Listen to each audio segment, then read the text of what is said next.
மக்காச்சோளத்தில் களைக்கட்டுப்பாடு மிக மிக முக்கியம். களை செடியுடன் போட்டி போட்டு செடிக்குத் தேவையான நீர், உரம், சத்துக்களை களை எடுத்துக்கொள்ளும். எனவே செடிகளுக்குத் தேவையான சத்து கிடைக்காமல் விளைச்சலை பாதிக்கும்.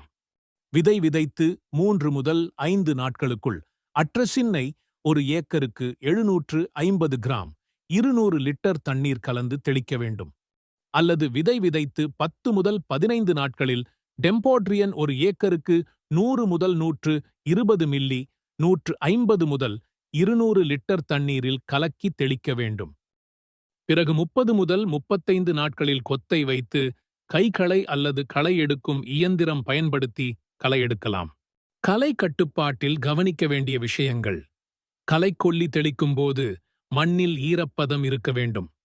களைக்கொல்லி தெளித்த பிறகு மண்ணை தொந்தரவு செய்யாமல் இருக்க வேண்டும். சரியாக களை கட்டுப்பாடு செய்தால் 30% விளைச்சல் அதிகரிக்கும். ராலிஸ் தான்யா விவசாயிகளை மற்றொரு தகவலில் சந்திக்கிறேன். நன்றி.